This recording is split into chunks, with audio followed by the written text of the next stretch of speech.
Jogo de perguntas e respostas sobre os anfíbios. Descrição do painel. Este jogo foi adaptado para uma versão em áudio acessível, porém, na exposição, esse jogo pode ser encontrado em formato de vira-vira, em que, de um lado do painel, é apresentada uma pergunta e ao girar o retângulo respectivo, é apresentada a resposta. Esse painel é em tom claro de verde e no centro dele estão 24 retângulos divididos em 6 colunas e 4 linhas. Na parte inferior do painel, desenhos de diversos tipos de folhas verde escuras, formando uma densa vegetação.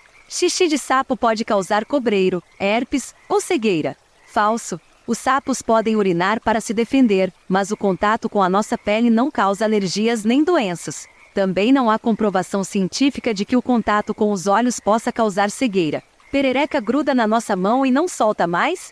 Falso. As pererecas possuem as pontas dos dedos alargadas em formato de discos, por onde secretam muco adesivo, substância pegajosa. Essa substância ajuda as pererecas a escalar superfícies, como troncos de árvores, sem cair. No entanto, esse muco não é permanente e elas conseguem se desgrudar. Portanto, elas não grudam permanentemente na nossa mão. Existem sapos com o corpo transparente? Parcialmente verdadeiro. A espécie Elinobatrachium fleismani, conhecida popularmente como sapo de vidro do norte, possui a região da barriga ventral, tão transparente que é possível observar até o seu coração batendo. Entretanto, a parte dorsal, costas, é esverdeada, ajudando a se camuflar junto às folhas em que os indivíduos descansam. Sapos podem detectar terremotos? Embora estudos sugiram que algumas espécies de anfíbios apresentam comportamento anormal antes de um terremoto, podendo abandonar o local previamente, não se sabe exatamente qual mecanismo esses animais usam para detectar o evento. Portanto, é uma área de pesquisa em andamento e ainda não está totalmente esclarecida. Quando tocamos um sapo, podemos desenvolver verrugas nas mãos. Falso. Tocar um sapo não causa verrugas. Algumas espécies de sapo, como o cururu, apresentam uma pele rugosa e granulosa que ajuda a evitar a perda de água do corpo. O contato com a pele de um sapo não leva ao surgimento de verrugas. No entanto, se houver um ferimento na nossa pele e não lavarmos as mãos após manusear o animal, pode ocorrer uma reação alérgica no local. Todo anfíbio nasce como gerino antes de ficar adulto? Falso. Algumas espécies de anfíbios não passam pela fase larval. Nesse caso, os indivíduos nascem com a aparência de um adulto, porém com tamanho menor. Portanto, os anfíbios apresentam diferentes estratégias de reprodução e desenvolvimento. Anfíbios são venenosos ao toque? Todos os anfíbios produzem veneno em sua pele, e podem liberá-lo quando se sentem ameaçados. No entanto, tocar ou segurar um anfíbio não é perigoso, a menos que haja ferimentos em nossa mão. Sendo assim, após o manuseio de um anfíbio, é importante lavar as mãos e evitar contato com olhos e boca para evitar alergias. É essencial lembrar que não devemos ingerir essas toxinas. Todos os anfíbios são verdes? Falso. Embora muitos anfíbios sejam verdes, existe uma enorme diversidade de cores e padrões entre as espécies desse grupo. Algumas têm cores vibrantes, como laranja e amarelo, como um aviso para predadores. Já outras espécies apresentam tons de verde, marrom e preto, podendo se camuflar em seus ambientes. Os anfíbios possuem dentes? Verdadeiro. Os anfíbios têm dentes, mas eles são diferentes dos dentes humanos. De um modo geral, eles possuem dentes bem pequenos na parte superior e inferior da boca. As salamandras e cecílias apresentam dentes até no céu da boca. No entanto, os anfíbios não mastigam sua comida, em vez disso usam dentes para agarrar a presa. Todos os anuros cantam igual?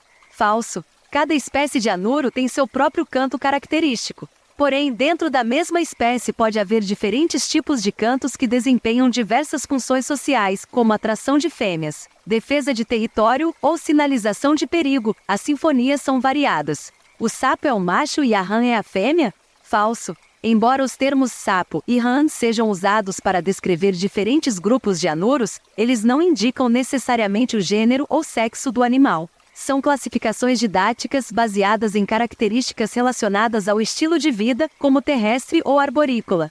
Portanto, há sapos machos e fêmeas, assim como rãs machos e fêmeas. Anfíbios também ficam doentes? Verdadeiro. Os anfíbios estão sujeitos a diversas ameaças que afetam sua saúde, incluindo infecções por vírus, bactérias e fungos. Eles são particularmente vulneráveis a doenças transmitidas pela pele. Um exemplo preocupante é um fungo conhecido popularmente como BD, que tem contribuído para o declínio populacional de muitas espécies de anfíbios. tornando a conservação desses animais uma prioridade para os cientistas. Anfíbios podem regenerar membros do corpo?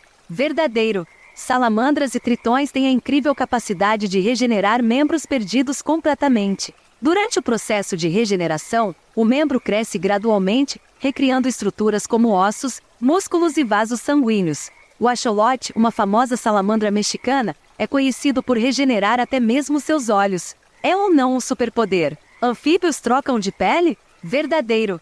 Os anfíbios passam por um processo chamado de muda de pele, onde eles descartam a camada mais externa da pele que é composta por células mortas. Eles geralmente puxam a pele para que ela saia por inteiro e muitas vezes a comem para aproveitar os nutrientes nela contidos. Esse processo ajuda a manter a pele saudável e pode ocorrer regularmente ao longo da vida do anfíbio. Existe anfíbio polinizador de plantas? Verdadeiro. Indivíduos da espécie Xenoila truncata foram observados se alimentando de néctar de flores. Quando eles entram em uma flor para se alimentar, podem entrar em contato com o pólen e, assim, ajudar na polinização de plantas, transportando o pólen em suas costas. Essa é uma relação interessante entre anfíbios e plantas, observada em Restingas do estado do Rio de Janeiro, onde a espécie desse anfíbio ocorre. Os anfíbios extintos eram animais grandes, podendo ultrapassar 1 metro de comprimento? Verdadeiro. O registro fóssil revela que os ancestrais dos anfíbios tinham tamanhos consideráveis,